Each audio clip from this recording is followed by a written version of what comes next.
Some nights the quiet in this house feels louder than any siren. My name is Evelyn Carter, and I'm 90 years old.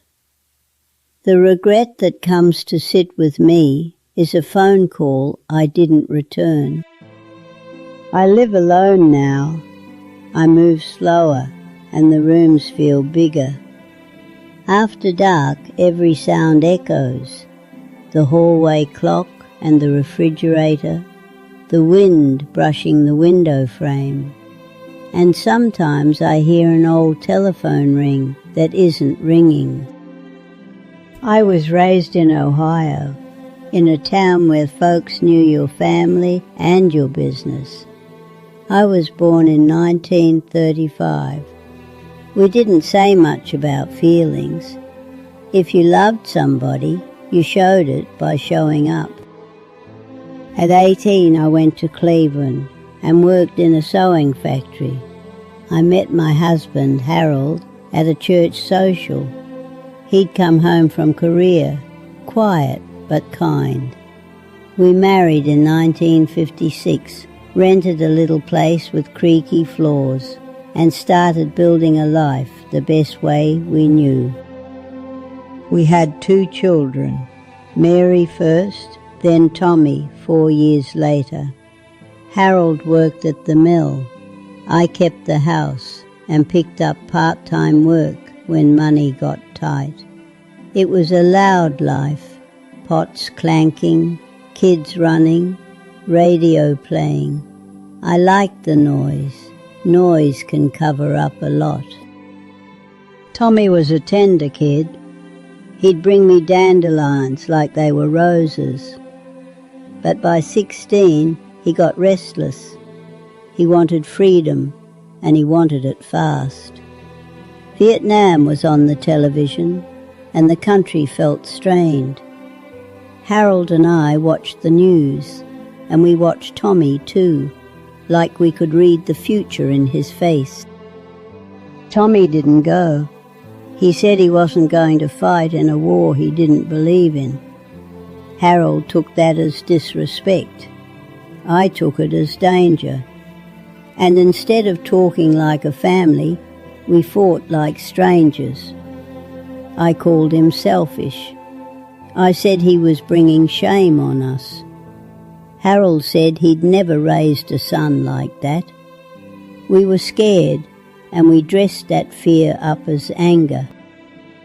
One night Tommy stood by the front door with a bag. His voice was calm, which made it worse.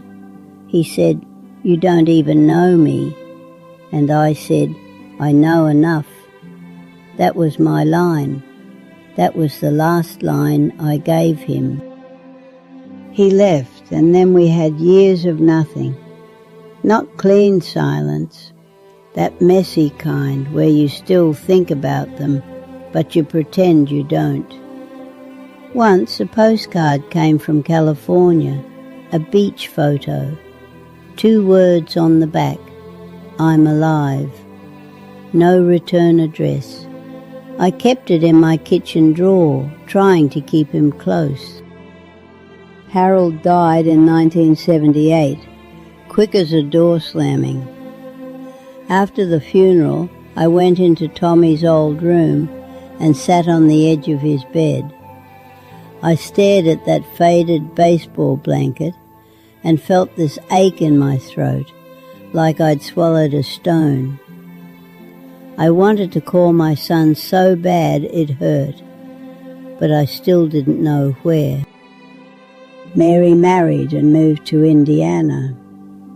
I became the grandma who mailed birthday cards early. I worked. I paid bills. I smiled in the grocery store. And in the quiet moments, I wondered what Tommy looked like as a grown man, and if he had kids who didn't know my name. Then, in 1994, the phone rang, and it was him. I was peeling potatoes at the kitchen table. The telephone was on the wall, beige with a long cord. I wiped my hands on my apron and picked up. He said, "Hi, Mom." I sat down hard. His voice was deeper, but it was his. For a second I couldn't speak, and when I did, I didn't say hi back. I said, "Where have you been?" Because fear grabs the steering wheel. He gave me pieces. He'd been driving trucks. He was in Kentucky. He had a little girl. He wasn't with her mother. He said, "I should have called sooner."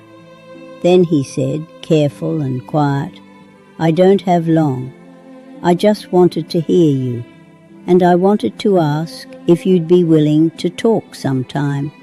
Not to fight, just talk."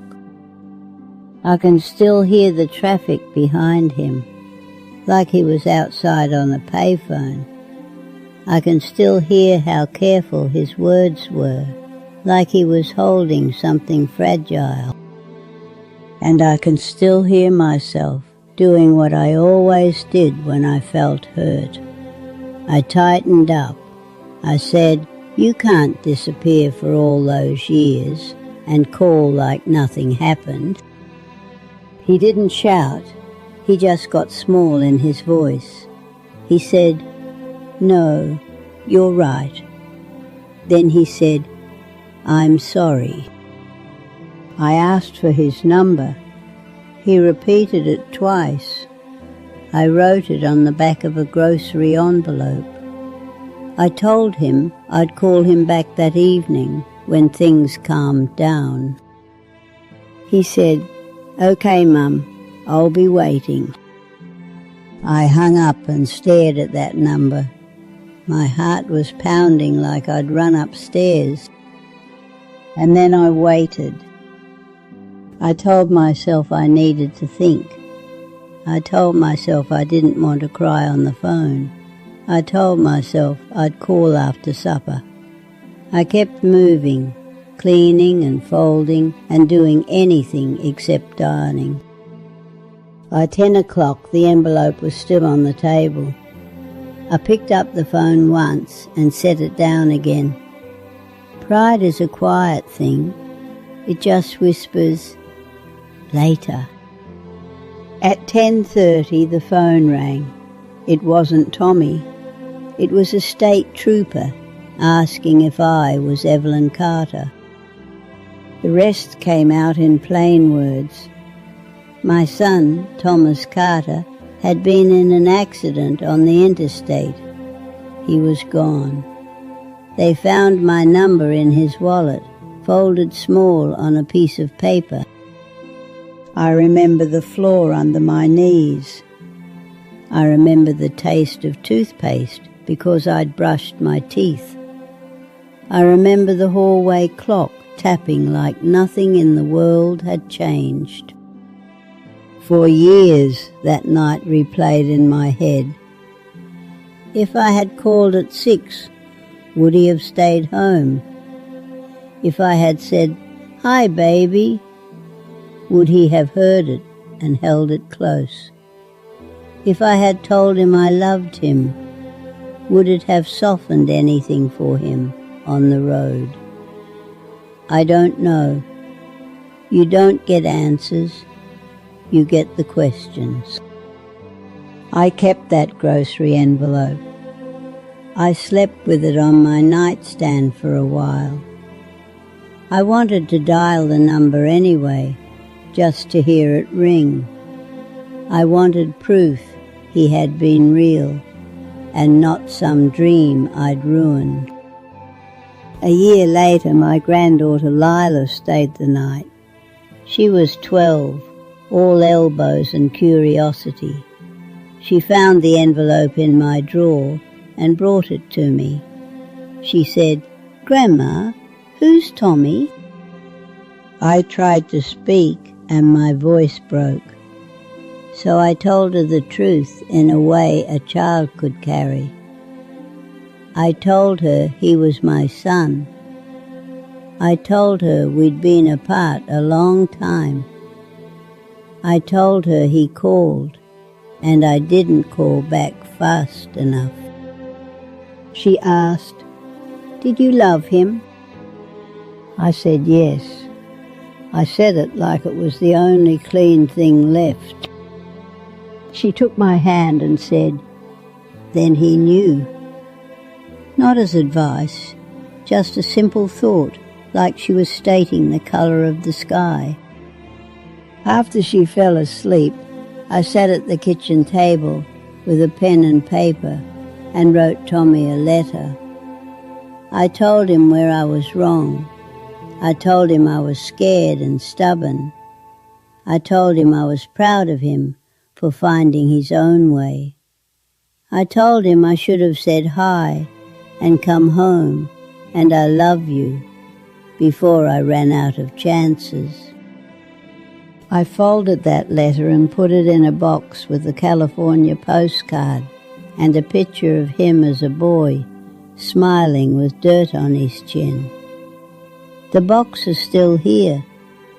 Nights I set it on my lap like a reminder that love can be true and still arrive late. Now, at 90, the house is quiet most nights. The quiet doesn't frighten me anymore, but it does bring memories right up close. When there's no noise, your mind fills the space. If you're listening to me, I'm not here to tell you how to live. I'm just telling you what still visits me when the lights go out. I let pride have one more evening, and it took the place of a simple phone call. If there's someone you keep meaning to reach, someone you've been avoiding because it feels awkward, I won't push you. I'll just tell you what the night keeps asking me. What were you waiting for? Tonight, when I turn off the lamp, I'll probably hear that imaginary ringing again, and I'll put my hand on that box and remember what a 12-year-old girl told her grandmother. If I loved him, then he knew. I hold on to that, not like an answer, but like a small, quiet mercy.